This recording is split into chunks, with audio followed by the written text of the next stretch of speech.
Sure, we have 30 seconds to tell you that drivers who switch to Progressive could save big. But then what? We could romance the legal copy. It never gets the attention it deserves. And some lawyer worked real hard on it. So take it away, lawyer. Progressive Casualty Insurance Company and Affiliates. National annual average insurance savings by new customers surveyed who saved with Progressive in 2020. Potential savings will vary. Now that was some beautiful legal. Well done, lawyer. Well done. At Jiffy Lube, it's our job to make car care make sense. With personalized service reviews that swap the car talk for straight talk, so you know what your car is telling you and what to do about it. Putting you in the driver's seat of car care? That's a job for Jiffy. Revived Thoughts is a production of Revive Studios.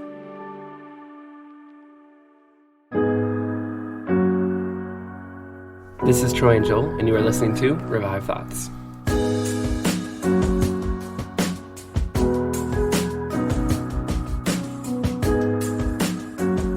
Fool, you must say that to the Savior of sinners. The church deserted must take herself to Christ and search him out. Quote, have you seen him whom my soul loves?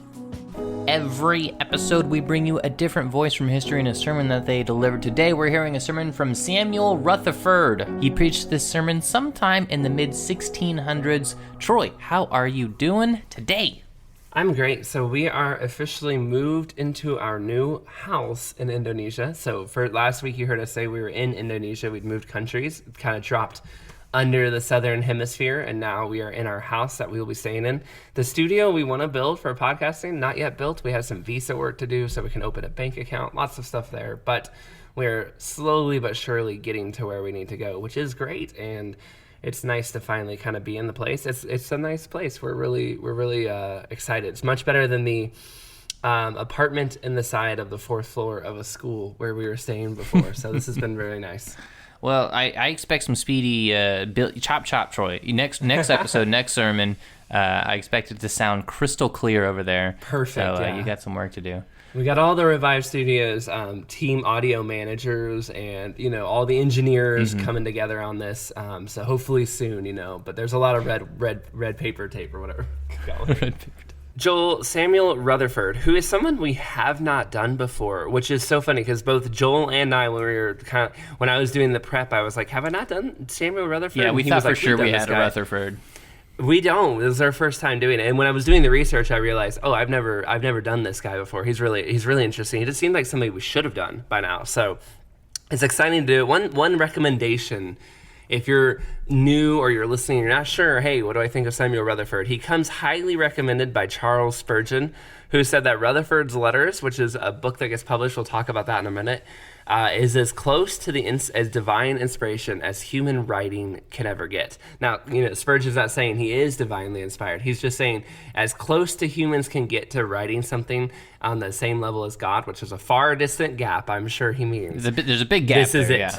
This is the height of it. So Samuel Rutherford, that's a pretty big recommendation from him. And so we're excited to finally get an episode on him. Yes, Samuel Rutherford, born in the year 1600 even. I like the ones that are born right at the beginning of the century because whenever the year takes place, you know how old they are.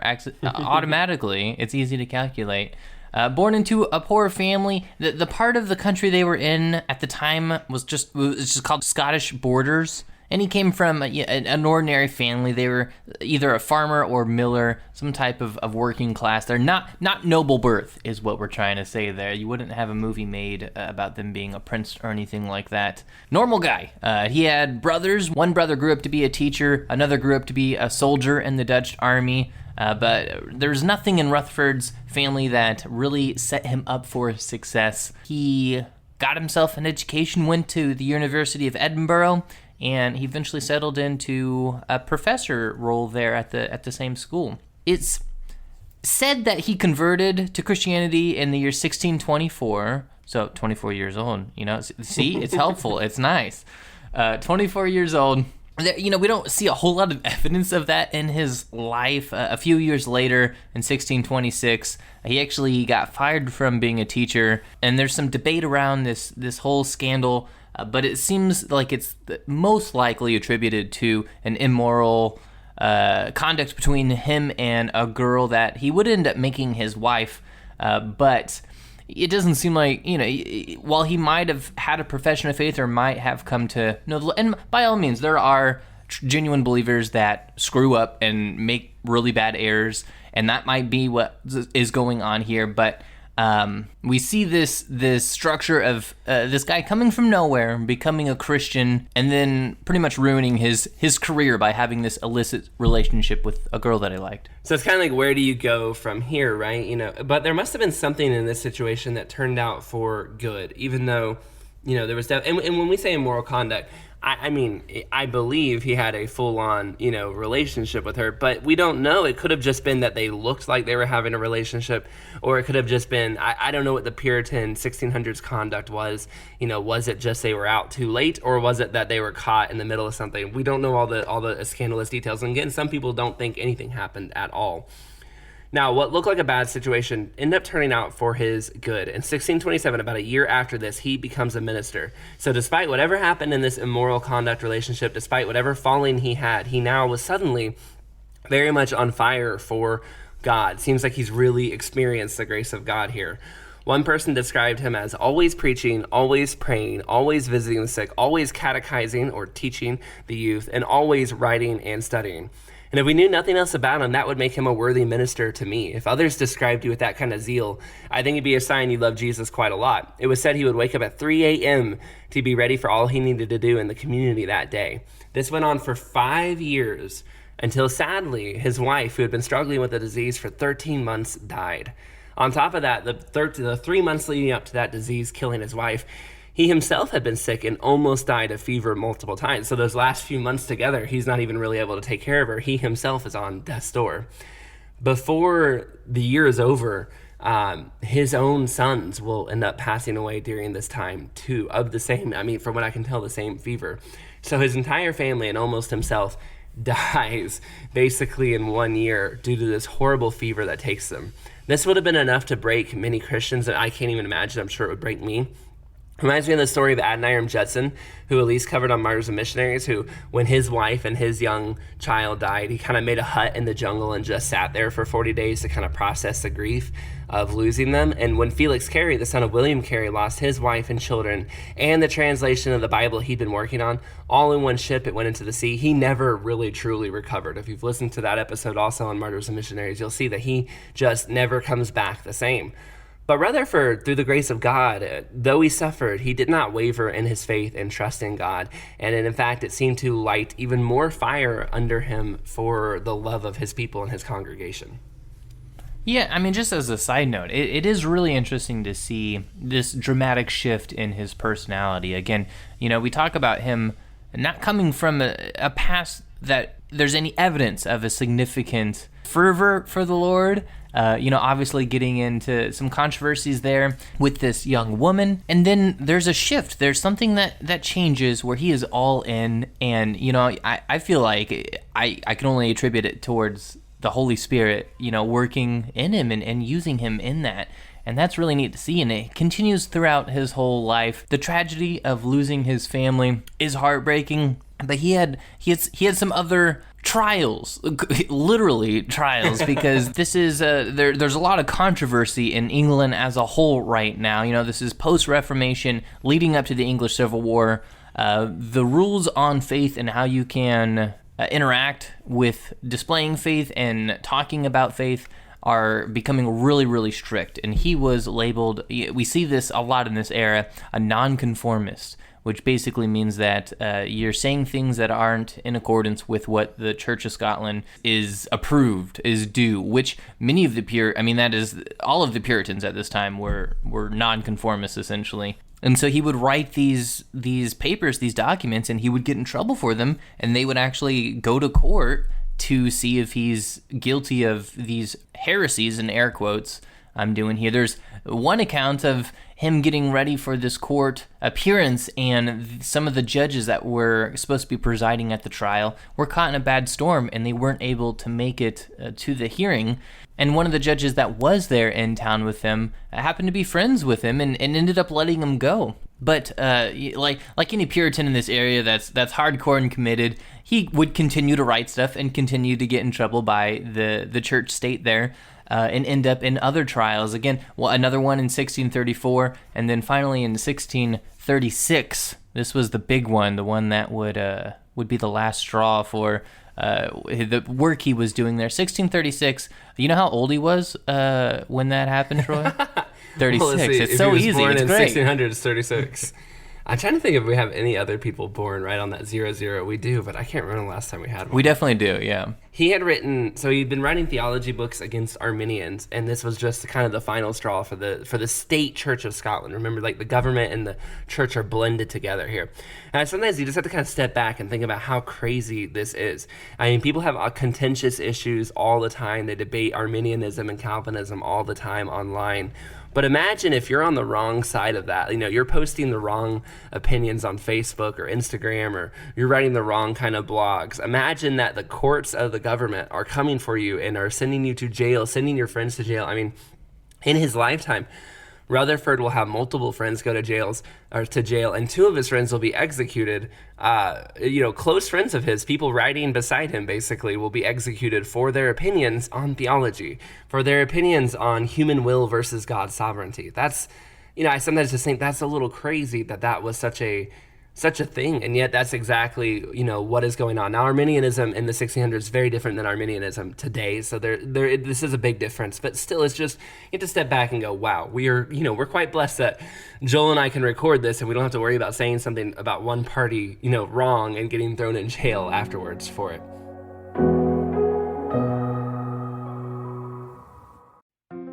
Let me ask you something. What is your healthcare situation like? I know I don't have to tell you, the economy is crazy right now. Inflation is high, gas prices are higher than I've ever seen them, and the cost of healthcare is also rising. But there is a budget-friendly solution to the rising healthcare costs that we see, and that is through Christian Healthcare Ministries. Christian Healthcare Ministries is America's longest-serving healthcare cost-sharing ministry. Since 1981, they've helped hundreds of thousands of people with billions in medical bills, and they can help you too. Christian Healthcare Ministries is a great solution for individuals, and it's also a great solution for small business owners who are faith-based and budget-conscious. We are all becoming more and more aware of how important it is to find solutions that fit into our budgets. Find out how Christian Healthcare Ministries can fit into yours. You can find out more about Christian Healthcare Ministries by visiting chministries.org/podcast to learn more. With Vanguard Advice, no matter what your retirement goals are, they can help you get there and enjoy it for years to come. The financial journey is all yours, but you never have to take it alone. That's the value of ownership. Visit Vanguard.com and explore Vanguard Advice. All investing is subject to risk. Fund shareholders own the funds that own Vanguard. Services are provided by Vanguard Advisors, Inc., a registered investment advisor. So in 1636, he gets brought before the courts, and basically he's sent into exile. He's sent away from the town where his church is and sent to a small rural town where he's not allowed to leave. He is told if he is caught teaching or preaching again, it's straight to jail, and he will no longer be allowed to do any of the things that he has been doing before. Now remember, Rutherford lost his entire family and just poured himself into his congregation and his church and being a loving minister. This was a hard blow to him, and this was a hard blow to the congregation, obviously. A quote from him at the time said, "Duty is ours, the events are the Lord's," which is, I did my job, and what God does with it next, that's up to him. He said of these events, he was discouraged, he felt useless, and was confined to this small town where he wouldn't be allowed to do what he loved to do, which was preach. But he did not give up on his congregation. He began writing letters. Letter after letter after letter he wrote to his members of his congregation and to the congregation as a whole. He poured his heart, soul, and ministry into these letters. They end up being what he was remembered for today. The love, the care, the teaching, the way he wrote about Christ, the way he poured himself into it, these are those same letters that Spurgeon said were as close as to inspired as we'll ever get. Even though he thought he was useless and that he had been pulled away from his congregation, in some ways what he ended up doing would last not just for his little church, but the whole world would be grateful. Yeah, so he wanted to leave exile and get back to work, but in one of his letters he wrote, "It is not for us to set the hourglass for the Creator," meaning that, everything is in God's time. These letters that he wrote would be published after his death, and they have never gone out of print since. They are still printed to this day, and they're still circulated. Again, it's still what he's known for the most. In 1638, his exile ended, and the Presbyterians won over Scotland. He was able to go back and preach, and he accepted a position as a professor, but it was on the stipulation that as long as it didn't interfere with him preaching. In the 1640s, he was a representative in London for Westminster Assembly and was considered an important author in the Shorter Catechism, which is like a founding creed for Presbyterians. It has a notable opening line that says, "What is the chief end of man?" He also wrote a book called Lex Rex in 1644. Troy, tell us a little bit about Lex Rex. So Lex Rex was a book that said monarchies and kings, the people who rule, need to be hemmed in by limitations. If we said on the program, and we've said this on our recent episode of John Calvin, that he was really famous for helping initiate this idea that all are created equal, it was Rutherford who began to say that kings have to follow God's law.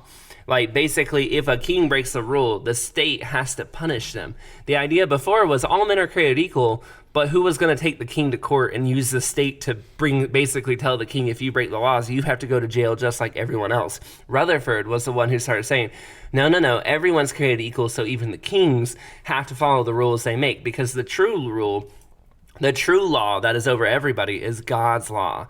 Now, this had a huge effect on people who came after him, John Locke, John Adams, the people who founded the United States. All of this came out of Lex Rex. And this idea of just having a law that could apply to everyone would just be, it sounds kind of obvious to us. Like, we go, of course, yeah, even our leaders can't break the rules. And if they do, they should go to jail. But to them at this time, this was huge. The king just was not, nobody would have ever said a king or a prince was under that kind of rule. Now, after Cromwell's time in England, when the king returned, you can probably imagine, because the king comes back into England, takes over England again, and he's getting kind of payback at the people he didn't like. And Lex Rex, this book that said, hey, it's totally justified for you as a king to go to jail if you break the rules, was on the top of his list. And imagine, you're in a kind of, not the different country, but you're in Scotland, this is England, and you write a book about the kings and who should rule. And that, again, we might hear that, some of you might be listening going, that sounds like kind of a boring book. Well, it was such a powerful book that he was literally on the top of King Charles's payback list. Like, he literally, as soon as he got into office, immediately sent out a notice and said, bring Rutherford to me. He needs to stand trial. Parliament, that he kind of took over, immediately stripped Rutherford of all of his offices and all of his honors. And in fact, while they were executing their, first people that they wanted executed, because Rutherford was so far away, they took a copy of this book, Lex Rex, and they burned it in front of everyone on a stake, basically saying, this is what we think of this book, this is what we think of the author. And they had other people come and throw their copies of the book into the fire as well. He's very unhappy with this Samuel Rutherford. He hates this book that called him out. He hates that everyone read it and agreed with it, and he's trying to get him back. So he sends a notice and says, Rutherford, come to London. You're going to stand trial for this book that you wrote about us, basically, the kings. Well, Rutherford famously writes him back and says, hey, I've got a summons already before a superior judge and court, and I will have to answer my first summons before I get to you. But someday your day will come, and when you get there, you will see me in a place where few kings and few great folks go. Now, he meant that he was going to die, and the greater judge was God. And he was saying, I'm going to go see God and stand before his court. When you get there someday, you'll see me on the side of heaven. You'll see me on the side where the great ones go. Now, he said this because he was really sick at the time. And so when he was being called to go to London, there was no way he was going to be able to get to go there because he knew he wouldn't make the trip. And he was right. Within a few days of writing that response, he did die. So the king never did get his real payback. I mean, yes, Rutherford died, but Rutherford died with the last word, and that's not what the king wanted. Now you can listen to a sermon by a man who fought with kings, courts, trials, who lost his wife and children, yet you can see that he faithfully followed God all the way to the end.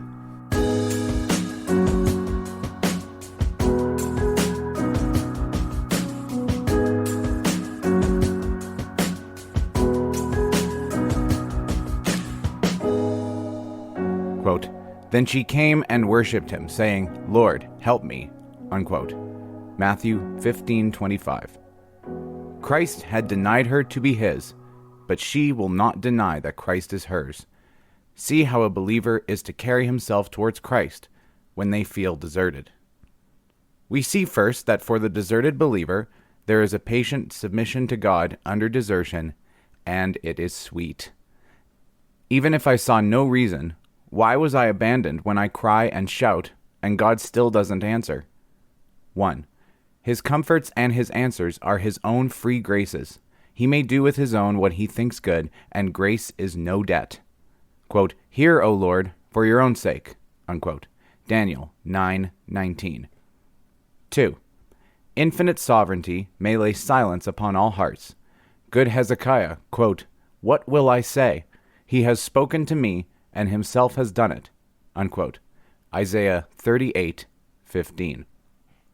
It is an act of heaven, whatever happens to me, so I bear it with silence. Secondly, she believes.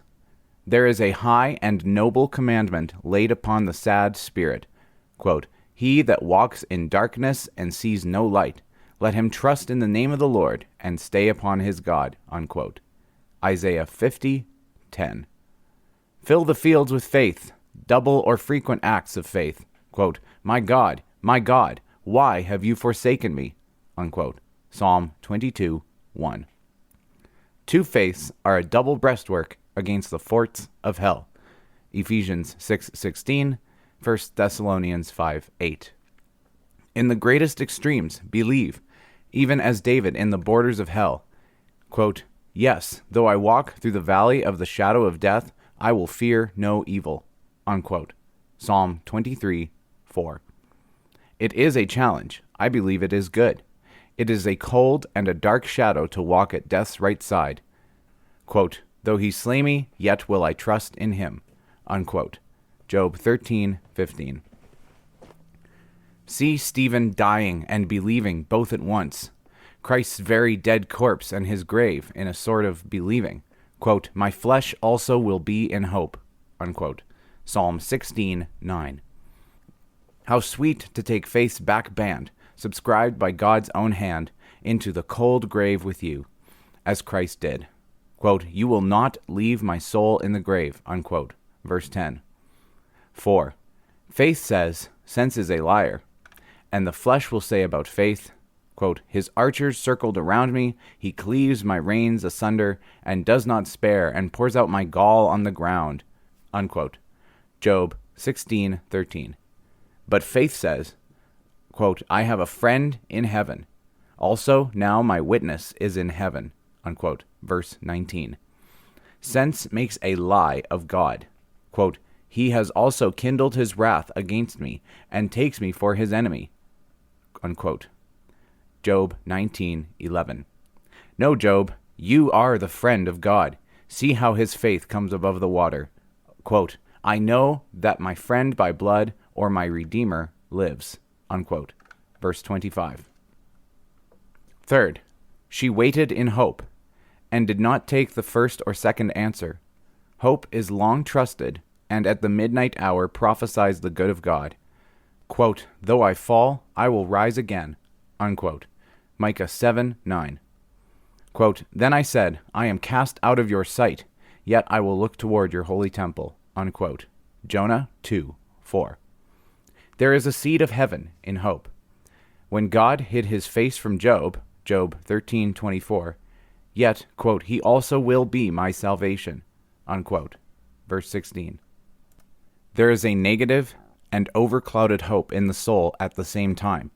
The believer dares not say Christ will never come again. If he says it, it is in hot blood and in impatience, and he will take back his word again. Isaiah 8:17. Fourth, she continued praying. She cried, quote, "Lord, Son of David, have mercy upon me," unquote, and she had no answer. She cries again, till the disciples are troubled with her shouts. She gets a worse answer than no answer, yet she comes and prays. We know the holy willfulness of Jacob, quote, "I will not let you go till you bless me," unquote. Genesis 32:26. Rain calms the stormy wind. To vent out words in a sad time is the way of God's children. Quote, "Your wrath lies hard upon me. My eye mourns by reason of my affliction." Unquote. Psalm 88, verses 7 and 9. And what then? Quote, Lord, I have called daily upon you. I have stretched out my hands to you. Unquote. Psalm 22, 2. Christ in the borders of hell prayed, and prayed again, and died praying. Fifth, she still has love for Christ, and is not put off from the duty of adoring. Quote, whom having not seen, yet you love. Unquote. 1 Peter 1, 8. The deserted soul sees little. There must be love to Christ, where there is 1. Faith in the dark. Faith is with the child of love. 2. Where the believer is willing that his pain and his hell may be a matter of praising God. Quote, who is as great a God as our God? Unquote. Psalm 77, 13. The church was then deserted, as the psalm clarifies. Sixth, she puts Christ on his throne and adores him. The deserted soul says, whatever happens to me, he is Jehovah, the Lord. Confession is good in the saddest desertion. Quote, I have sinned. What will I do to you, O preserver of man? Unquote. Job 7:20. The seed of Jacob is in a hard case before God. Lamentations 1:17. And under wrath, verses 12 through 14. Yet, quote, the Lord is righteous, for I have sinned. Unquote. Verse 16. This marks the soul that loves God, how sad the circumstances may be.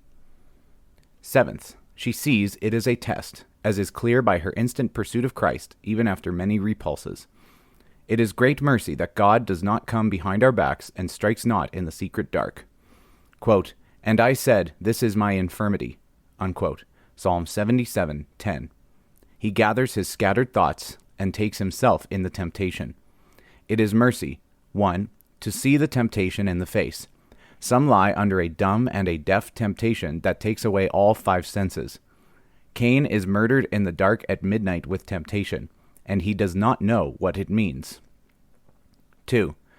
God's immediate hand should be the focus more than all other temptation. 3.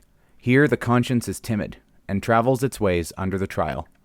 When a night traveler dares not to trust the ground he walks on, he is in a sad condition. He is under 2 evils, and has no comfort or confidence. Quote, he that walks in darkness, and has no light, unquote, but some glimmering of starlight, or half-moon under the earth, and does not know the ground he walks on, quote, let him trust in the name of the Lord, unquote. Isaiah 50:10. Eighth, she does not run away from Christ while under abandonment, but 1. She comes to him. It is a question what deserted souls will do in that case. See, 2, that you do not run from Christ. It was a desertion that Saul was under, and a sad one we read of. But he confesses his condition to the devil instead of God. A sad word, quote, I am sorely distressed, unquote. 1 Samuel 28:15. There is a heavy and lamentable reason given why. Quote, the Philistines make war against me, unquote. Why, that is not much, for they always make war against the people of God. No, but here is the center and the soul of all problems. Quote, God has departed from me, unquote. Why, foolish man? What good does it do to you to tell the devil God has departed from you? Judas was under a total abandonment. He did not go to Christ, but to the murderers of Christ to open his wound. Quote, I have sinned, unquote. Fool! You must say that to the Savior of sinners. The church deserted must take herself to Christ and search him out. Quote, have you seen him whom my soul loves? Unquote. Song of Solomon 1:5. It is a bad sign when men, conceiving themselves to be in trouble, make lies and deceit their refuge. Here is where you make an objection. Isn't it a greater sin to go to Christ while being in a state of sin? What have I to do first to go to him whom I have highly offended? Answer. 1. To run from Christ under desertion is 2 deaths. 1. Desertion is one, and if real, the saddest hell outside of hell. 2. To flee from Christ and life is another death. Now to come to him, though he should kill you for your presumption, is but 1 death, and a little one in comparison of the other. And 1 little death is a better choice than 2 great deaths. 2.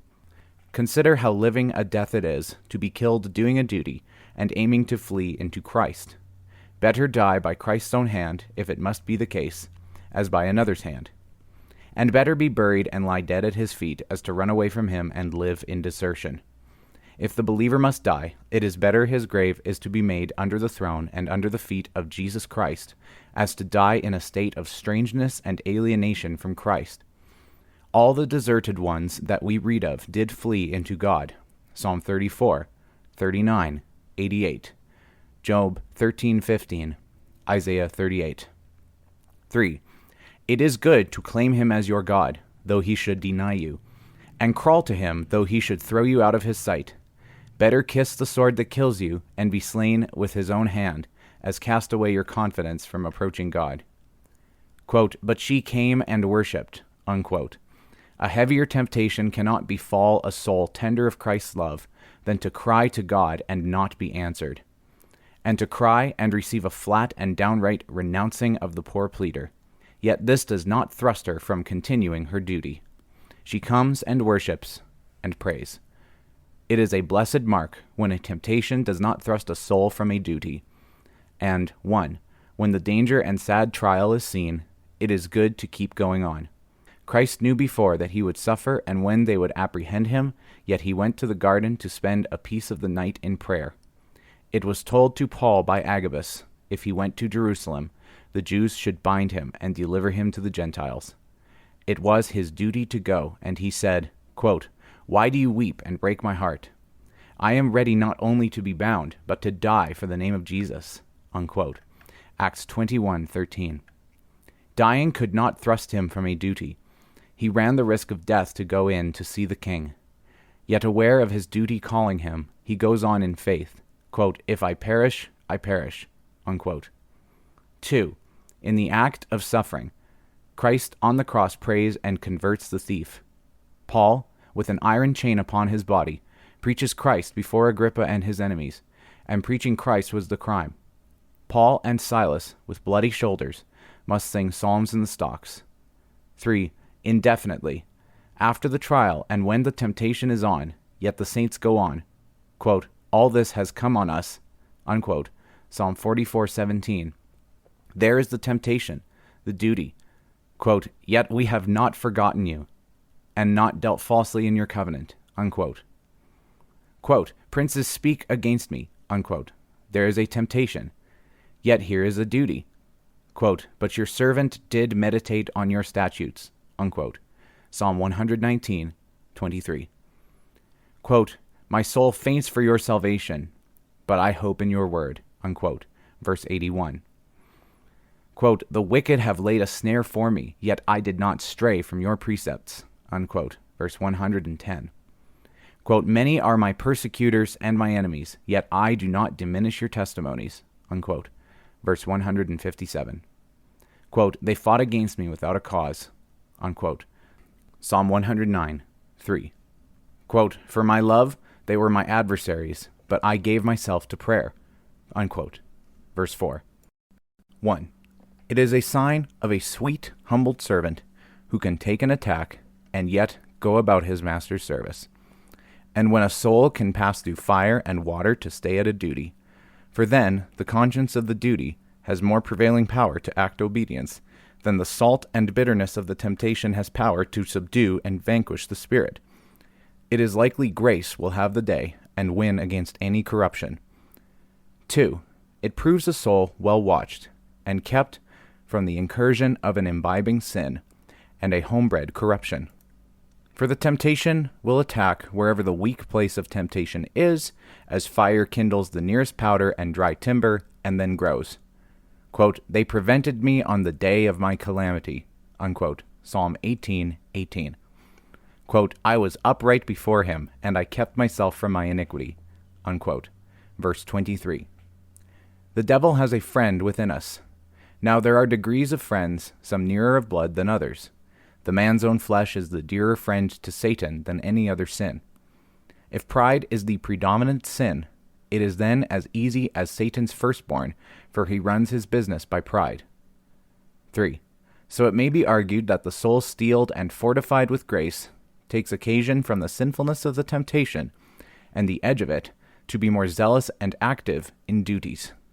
David, scoffed at by Michal, said, quote, I will be more vile yet, unquote. So, quote, all that see me laugh me to scorn. They shoot out the lip. They shake the head, unquote. Psalm 22:7. Quote, he trusted in the Lord, unquote. Verse 8. See here a heavy temptation, but his faith digs deeper to the first experience of God's goodness. Quote, but you are he that took me out of the womb, unquote. Verse 9.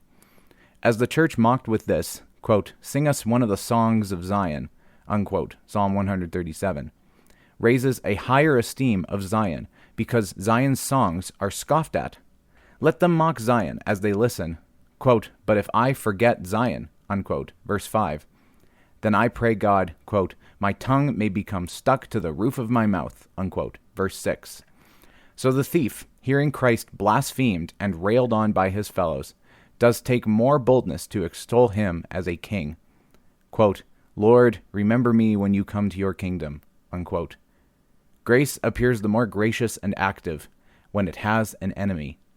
Opposites in nature, such as fire and water, show off their greatest strength when they actually confront each other. Use 1. Antinomians or libertines turn grace into a temptation, and then cast off all duties. As, quote, Christ has pardoned all sin. His righteousness imputed is mine. Why do you speak to me of law and duties? Unquote. The way that cries against duties and sanctification is not the way of grace. Grace is an innocent thing, and will not take men off from their duties. Grace does not destroy obedience. Christ has made faith a friend to the law. The death of Christ does not destroy grace's activity in duties. It is true, grace trusted in grows ourselves, but does not grow grace any. And self cannot storm heaven, and take Christ by passion.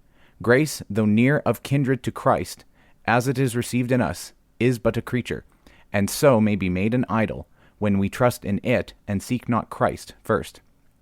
And before created grace, but believing and doing are blood friends. John 11:26. Use 2. This lesson should be remembered, that in difficulties and trials we keep from wicked ways. It was unique to Christ to be angry and not to sin. To be like us, quote, in all points tempted like we are, yet without sin, unquote. Hebrews 4:15. With this difference, Christ was tempted but cannot sin. The saints are tempted but dare not sin. The law of God, honeyed with the love of Christ, has a majesty and power to keep us from sin. So Christ made under the law for us, Isaiah 53:7, quote, was oppressed, he was afflicted, unquote. Oppression will make a sinful man mad. But it could not work upon Christ. Quote, he was oppressed, yet he did not open his mouth.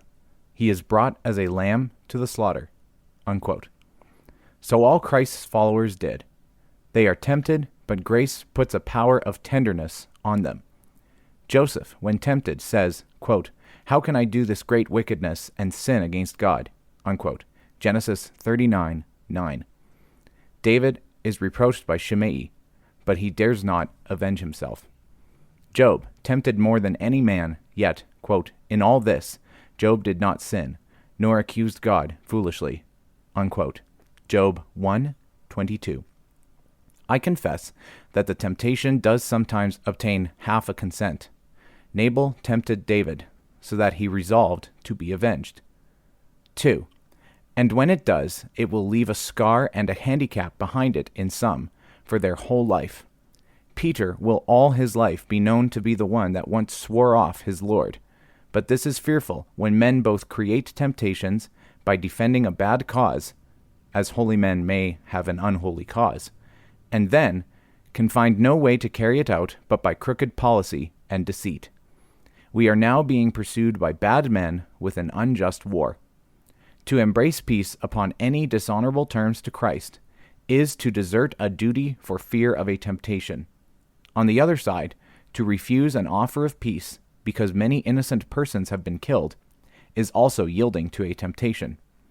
For by war we kill many more innocent ones, and it is against the Lord's counsel that says, quote, seek peace, unquote. Psalm 34:14. That is, as much as we are not to be spectators only, but agents, even when we are wronged, in seeking peace. But what if peace flees from me? I confess that this is a temptation. Then the Lord says, follow after it. The word darash is diokane, Hebrews 12:14. The Syro-Chaldee interpretation is, run after peace, compel peace, and force it, as men follow an enemy. Let us pursue after things of peace. Romans 14:9, diokomen. Use 3. See the sweet use of faith under a sad temptation.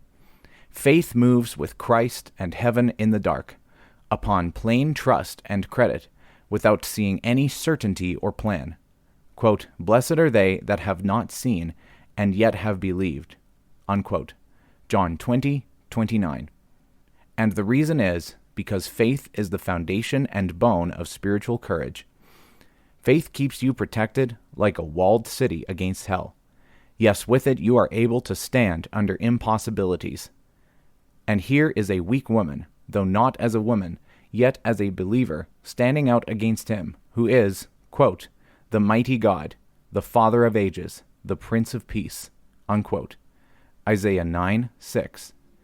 Faith alone stands out and overcomes the sword, the world, and all afflictions.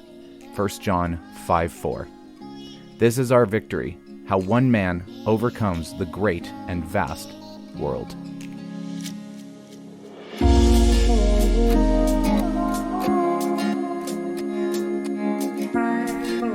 Thank you for listening to today's episode of Revived Thoughts. Today's sermon was narrated by Chris Bell. Christopher Bell is a member of Fairview Baptist Church in Calgary, Alberta. His church recently had his pastor, Tim Stevens, go to jail for 17 days for defying Canada's lockdown order. If you enjoyed this episode of Revived Thoughts, we encourage you to join us on Patreon, where you can listen to our deep dives, Joan of Arc, The First Crusade, Salem of Trials, where you can get ad-free versions of Revived Thoughts and Martyrs and Missionaries, and where you can also get access to other things like Behind the Mics, and finally, you can also get some merchandise and some fun stuff like that. So please join us on Patreon. Every dollar that you send helps us to do this show an incredible amount. We're really grateful when you send that in and help us out and support us over there. And also, we have officially put on the date on the calendar when Joel and I will be recording part 1 of the next deep dive. So we're very excited to be doing that and be bringing that to you and our Patreon supporters very soon. So make sure you are signed up and all caught up so you're ready to go. This is Troy and Joel, and this is Revived Thoughts.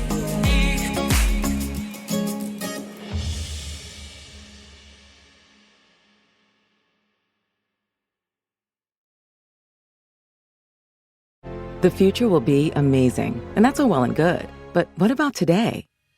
You can feel the rush of a 400-horsepower Nissan Z, or climb to new heights in the all-terrain Nissan Frontier.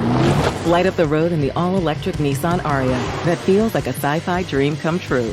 The future will be great, but today is made for thrill. All you have to do is get in a Nissan and drive. 2023 Ariya and Z not yet available for purchase. Expected availability is this spring for 2023 Z and this fall for 2023 Ariya. To show you how easy it is to file a claim with Geico, we hired a scary movie victim. Oh no, a tree fell on my car, and there's only one thing to do. Trip over my own feet and pull myself across the lawn while yelling help at a barely audible volume. Sorry to interrupt, but you filed a claim with Geico, so you've got a designated claims team to help you. This Geico sounds suspiciously reassuring. Are you sure I don't end up getting surprised with an unexpected twist? Just that your Geico team will always be there to keep you updated. No! What is it? Oh, nothing. I just didn't see that coming. Geico. Great service without all the drama.